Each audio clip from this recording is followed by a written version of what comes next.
واهلا وسهلا فيكم بفيديو جديد. فيديو اليوم عن مشاكل المتابعين. ما بدي اطول المقدمه كثير بسبب شخص امبارح نصحني اني اقصر المقدمه، وبتعرفوا انه انا بتقبل جميع النصائح. فلا ننسى انه هدفنا هي السنه نوصل لل100,000 مشترك. فخلص انتم فهمتوا الله علي شو يعني. هو مشكلتي اني بصلي بس بقطع الصلاه. شو الحل؟ الحل هو انه اول ما يأذن فورا تتركي كل شيء من ايدك وتروحي وتصلي. هذا افضل حل برأيي انا. وانا كمان صراحة يعني مريت بهذا الشيء. بس بتعرفوا شغلة، انه عن جد والله العظيم وعم احكي بكل صدق، يعني الانسان لما يقطع صلاته بيحس بضيق، وما بيحس براحة نفسية هيك من جواته. لكن بعد الالتزام اقسم بالله بتحسوا براحة خرافية.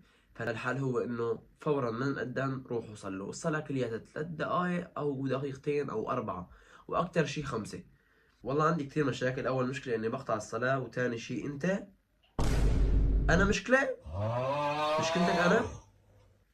انا. كمان المشكلة الثانية هي بالصلاة.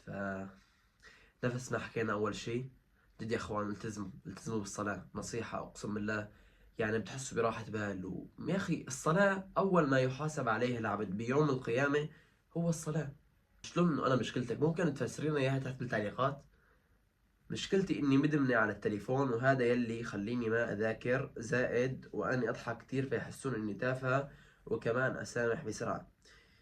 نحكي على شغلة. أول شيء إدمان التليفون شيء خطير كتير كتير أقسم بالله. يعني حاولوا انكم باليوم يعني تستخدموا التليفون 3 4 ساعات 5 ساعات حد اقصى.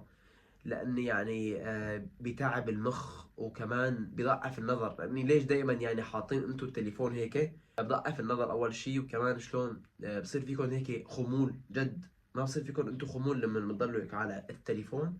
حاولي انك شوي شوي تبعدي عن التليفون وتعملي روتين الك. روتين ايمت تستلمي التليفون، ايمت تذاكري. قلت لي انا هلا شوفوا شلون هيك. شو مسوي صالح؟ شلون ايدي بتروح هيك ولا هيك؟ ها ايه هيك، ايوه هيك.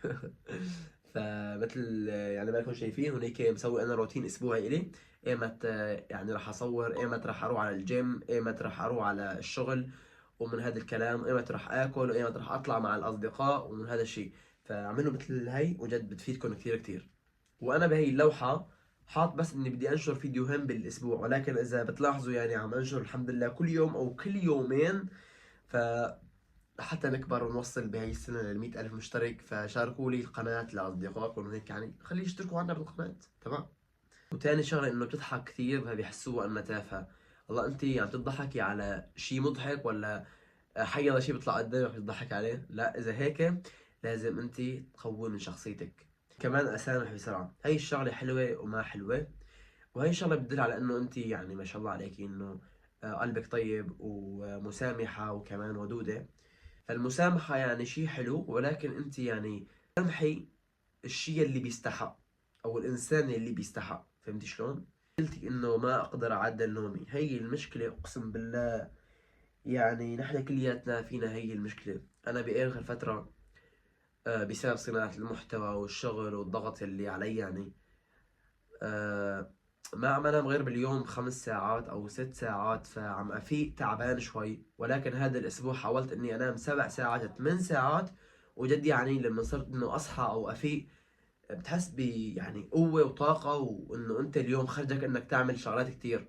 شلون نعدل النوم؟ انه نعمل وقت محدد للنوم. تمام. وانه نعمل خلال اليوم لازم ننام 8 ساعات. 8 ساعات هي كافية لحتى تفيق وانت نشيط وفيك طاقة يعني. المشكلة انه بدرس بس بنسى، وللأسف انا توجيهي وخايفة اروح على الامتحان واكون ناسية كل شي. شو الحل؟ كلي جوز. يمكن هذا الشي صح، لاني اذا انتم بتلاحظوا هيك الجوز يعني على شكل مخ الانسان. فكلي جوز. وكمان انت كتير حلو. شكرا كتير كتير. ويعني والله هذا من ذوقكم ولطفكم. وانتم الحلوين، وانتم كل شي انتم. يعني كل شي. اذا بتلاحظوا انه انا اليوم مالي هون، مالي مصحصح، لاني عن جد يا اخوان اليوم تعبان اقسم بالله العظيم. قلتي انه بضحك كثير مو بايدي. ايش فيكم الكل بضحك كثير. والتليفون كثير عم يلهيني عن الدراسه. والمشكله انه انا صف تاسع. بس المشكله اللي حكينا عليها اول شيء، لازم تقوي شخصيتك. نعم. تحضري ياسر الحزامي. والتليفون اكسروه. ما في غير هذا الحل. مشكلتي اني ما انام لا نهار ولا ليل. يا اخوان النوم مهم كثير كثير. فحاولوا انكم تناموا. على كل حال مشكلتي هي إنه أنا من شمال شرق سوريا أو من الجزيرة، وأحلامي الدراسية تدمرت بسبب تسكير المدارس. أول شي الله يسر لك وتحققي اللي ببالك يا رب. جد هذا الشي يعني صعب كتير كتير حاليا بسوريا. الله يسر لك، ولكن أنت بتحسني إنك تكملي يعني دراسة عن طريق الأونلاين. وإذا ما حسنتي علمي مهارة المونتاج. المونتاج حاليا شي مفيد كتير كتير، مفيد للمستقبل كمان. مشكلتي يا صالح انه عندي بنت خال الزيها اكثر من الصمغ، والله شو ما عم اعمل ما عم بعرف اتخلص منه. بضل بفكرني غلط وحاططني بذمته، وعم يحكي فيني كلام مش الله خطا، ونيتي والله بتكون صافيه، بس بفكر شيء ثاني. لاحقني اذا بمسح شبابيك يعني ناطر حدا وانا عم بنضل بالبيت. مرتبطه ويفكرني مرتبطه، واذا بطلع على تليفوني وبضحك وانا بضحك على سكتشات وكتير كلام. بس حسبي الله ونعم الوكيل فيه. فيك تقترح علي اقتراح تخلصني منه؟ اسمه محمد حسن عليش، عايش بهولندا. ما لي غير انك تحكي هذا الكلام لاهلك، لابوك وامك، ان هن اللي بيحسنوا يساعدوك بهذا الشيء. طب ليش هو هيك عم يعمل؟ يعني انه ما في حل غير انك تخبري اهلك، يعني هذا هو المضبوط. ممكن تحكي انه صعب اني اخبر اهلي، ولكن لا، لا تحكي انه صعب. الاهل هن اللي بيساعدوكي، وما في حدا بيساعدك غير الاهل، غير امك وابوك فقط لا غير. تليفوني بكربج، اكيد فاهم انه عايش. تليفوني يمكن قديم وهيك. اوف اوف، الله يرزقك وتشتري غيره. وبدي انصحك انه تشتري مطمورة. بتعرفوا شو يعني مطمورة؟ المهم، وكل يوم تحط فيها مصاري لمدة 5 شهور او لمدة سنة، وبعدين تشتري تليفون جديد. فاعملي هي الشغلة نصيحة. مشكلتي هي اني بقطع صلاتي. جد ليش الكل هيك مشكلته انه عم يقطعوا الصلاة؟ الله يهدينا ويهديكم يا رب. ثاني شيء اني ببلاد اوروبيه وانا بالمدرسه وضغوطات، وكمان اللغه مو لغتي ولازم اتعلمها مشان انجح بمستقبلي، وكمان في كثير امتحانات انه مشان يشوفوا اذا ناجحه او لا، واذا لا راح اعيد السنه هذولي. الله يسر لك. وبدي احكي لكم شيء، انه يعني نحن بهي الدنيا ما في شيء سهل. اذا انت حابب توصل لشيء، او اذا انت حابب يعني تصير شيء، ما خرجك انك تصير بسهوله. كل شيء بده تعب، كل شيء بده تعب حرفيا. ولكن الشيء الحلو هو انه انت لما يكونك عم تتعب وتتعب وتتعب، ولما توصل بتحس برياحة خرافية يا اخوان. انا لسه ما وصلت للشيء اللي انا بدي اياه. ان شاء الله يا رب نحقق احلامنا، وتحققوا كمان انتم احلامكم يا رب. بس بدي افهم ليش مثلا المشهور مو على طول يرد على متابعينه؟ مثلا ليش المشهور ما ياخذ واحده من متابعينه؟ ترى عادي في كثير بنات مربيات يعني، حتى ولا برنامج عندهم غير يوتيوب مثلي انا يعني. بس فهمنا هي الشغله، انه ليش المشهور ما بياخذ واحده من متابعاته؟ يعني ترى في كثير بنات حلال، بس على كل الاحوال قسم نصيب. لا طلع اسمي، شكرا كثير لك يا ابو صنم، محتوى متواضع ويدوم بيحفظك ويحفظك يا رب. شكرا كثير كثير على كلامك الحلو. في منهم برد، ولكن على نسبه قليله لاني بيجيهم تعليقات كثير، فما بيلحقوا انه يردوا. وفي منهم ما بعرف، يعني ما خرج اني احكم على اي صانع محتوى مشهور، لاني يعني انا مالي عايش الشيء اللي هو يعني عايشه. واكيد في ناس عندهم شوية تكبر، ما بعرف بقى. بس انا بحب دائما اني ارد يعني، واني هيك انه نحكي ونتناقش وهيك. الشغلة التانية اللي انت عم تحكي عليها كلياتها هي الشغلة اسمه ونصيب، وما بعرف، ما بحب اتدخل بهدول الشغلات، ما بعرف صراحة يعني. كثيرات مشاكلي والله انا اللي طلبت منك هالفيديو. المهم هي كمان مشكله، بدي حل مشكله التخلص من ابن العم والخال، لان انا بحترم قرايبيني وهيك، بس ما بحب اخذ منهم، ما بدي اياهم هن هيك يطلعوا من تحت الارض نقول خلصنا من هذه الثانيه، اعوذ بالله ايش قد يضيقوا. قصدها هي انه ابن عمها وابن خالها يمكن يجوا لحتى يعني يطلبوا ايدها من هذا الكلام، فهي ما بدها. في اهل بياخذوا من اولاد العم واولاد الخال، وانه خلص بيحكوا انه انت لابن عمك وانت لابن خالك، فهذا الكلام غلط. المثال يمكن تكون هيك البنت ما بترتاح مع هذا الشخص او ما بتحب هذا الشخص، فبتنظلم يعني حياتها كلها، ويمكن مع الايام بيصير بيناتهم مشاكل، وهدول المشاكل بيسببوا الطلاق، فالبنت بعدين رح تصير مطلقة. برأيي هذا الشيء غلط. لازم الأهل يشوفوا بنتهم إذا كانت يعني قبلانة أو لا، لأني هذا مستقبل، وهي اللي راح تعيش هذا الشيء، مو هن اللي راح يعيشوا هذا الشيء. وشو الحال إنك تروح بتحكي مع أمك مع أبوك وتفهميهم هذا الشيء وهذا الكلام.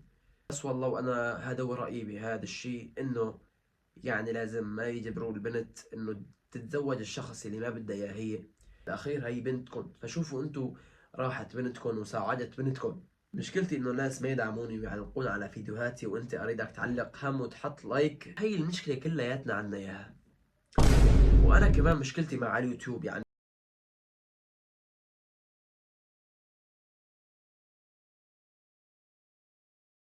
بس بدي منكم مساعدة، انكم تشاركوا قناة صالح لناس حتى يجوا يشتركوا بقناتي. طبعا اذا حبوا المحتوى يشتركوا، اذا ما حبوا المحتوى ميت اهلا وسهلا وبلا يشتركوا، لاني اذا انت بتشترك وما بتشوف الفيديوهات هذا الشيء ما بفيدني إلي ابدا ابدا.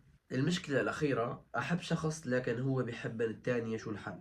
في ايه انتوا ايه واحنا مين ودول. والله شو هو الحل ما بعرفه أنا، شيلوني من قصص الحب كلياتها، لأن صالح حاليا بيفكر بمستقبله وبيفكر بنجاحه باليوتيوب.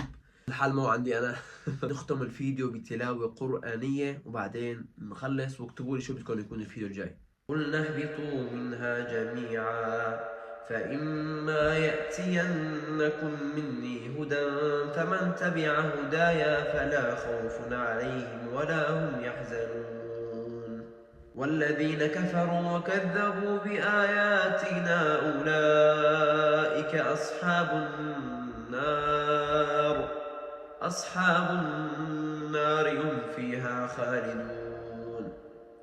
يا بني إسرائيل اذكروا نعمتي التي أنعمت عليكم وأوفوا بعهدي أوفي بعهدكم وإياي فارهبون. وآمنوا بما أنزلت مصدقا لما معكم ولا تكونوا أول كافر به ولا تشتروا بآياتي ثمنا قليلا وإياي فاتقون. ولا تلبسوا الحق بالباطل وتكتموا الحق وأنتم تعلمون. وأقيموا الصلاة وآتوا الزكاة واركعوا مع الراكعين. أتأمرون الناس بالبر وتنسون أنفسكم وأنتم تتلون الكتاب أفلا تعقلون. واستعينوا بالصبر والصلاة وإنها لكبيرة إلا على الخاشعين الذين يظنون أنهم ملاقو ربهم وأنهم إليه راجعون. يا بني إسرائيل اذكروا نعمتي التي أنعمت عليكم وأني فضلتكم على العالمين. واتقوا يوما لا تجزي نفس عن نفس شيئا ولا يقبل منها شفاعة ولا يؤخذ منها عدل ولا هم ينصرون. فكمان قراءة القرآن أقسم بالله يا أخوان هيك راحة بال الله. كمان اقرأوا قرآن ولا تنسوا الصلوات. هيك كان فيديو اليوم. إذا لسه ما اشترك اشتركوا وحطوا لايك وفعلوا زر الجرس حتى يوصلكم كل فيديو بنشره أنا. واكتبوا لي كمان ايش بدكم يكون الفيديو الجاي وكبسوا على زر التسجيل حتى توصل قناتي للناس. اللي حاب يصمم لي فيديوهات خذ من هالفيديوهات وصمم لي، واكتبوا على الفيديو حملة توصيل صالح موسى ل100,000 مشترك. انتوا هيك بتفيدوني كثير كثير. فكان معكم أخوكم صالح، في أمان الله. السلام عليكم ورحمة الله تعالى وبركاته.